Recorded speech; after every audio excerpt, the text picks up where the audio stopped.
Well, Greg, thank you so much for joining us and taking the time out of your day to be part of our Safe Cities project. Can you tell me a little bit about Cover2 and how you got involved? Sure. First of all, Jenna, thanks for having me here. I'm really delighted to participate in your show here. On October 23rd, 2015, we lost our son, Sam, to a heroin overdose. And as a family, we really felt as though we did everything that we needed to do, and we had things covered. We had the support in place for Sam, and we felt confident that he was going to recover and do well long term.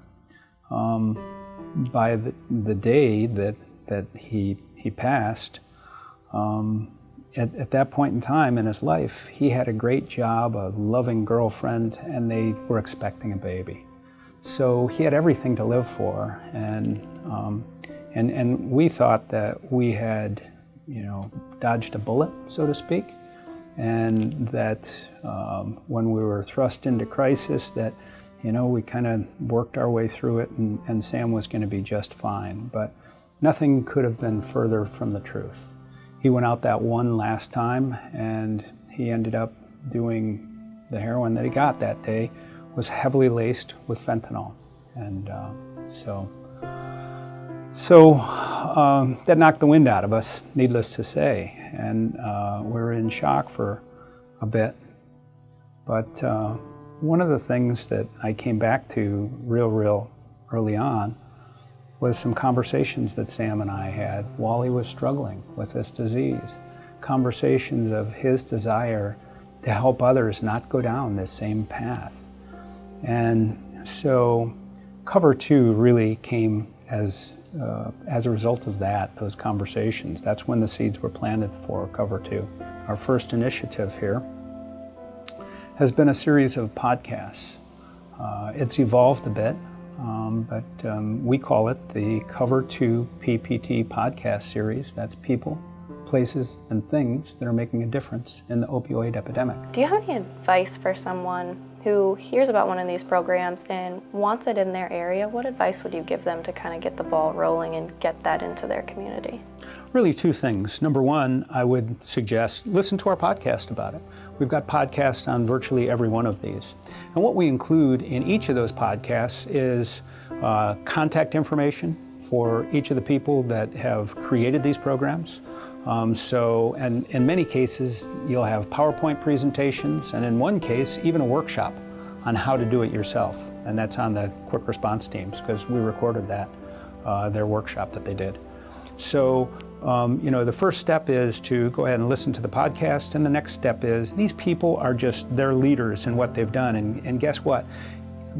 All the way down to every one of them. There's not one outside of this. Every single one of them would love to help. And so contact them. After listening to the podcast, contact them and talk to them about how they did it. They'll be more than happy to help you and provide whatever kind of documentation you would need. How has it felt for you to be so involved and be making such a difference? How does that feel as a father who has lost a son to an overdose?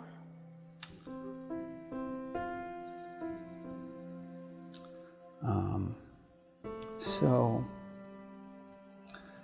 it's really kind of hard to put into words, I guess.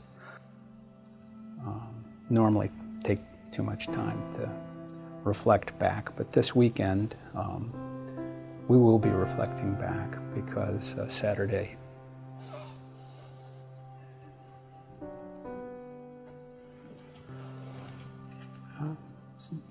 would have been Sam's 30th birthday, anyhow. Yeah. So,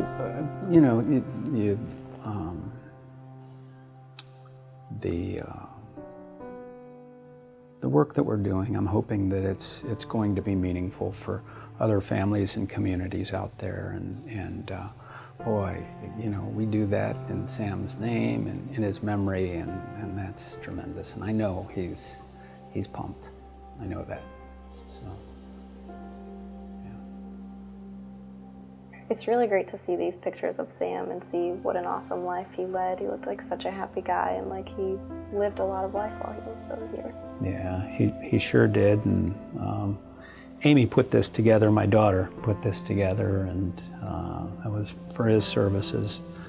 And I like having it in here because it represents just friends, family, and great times that we had with Sam, and it always keeps the memories fresh.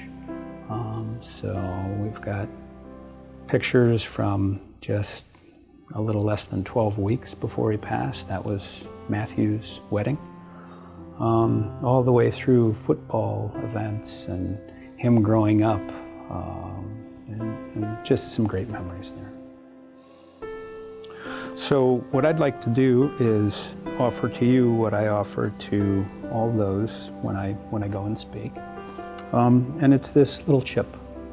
And so the concept here is that you put that in your pocket, and the next time that you meet someone that you'd like to inspire, pass it along to them and let them know you're on their team.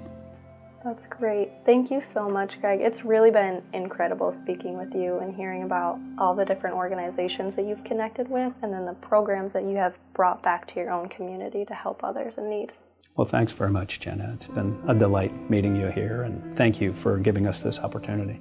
Absolutely. Thank you.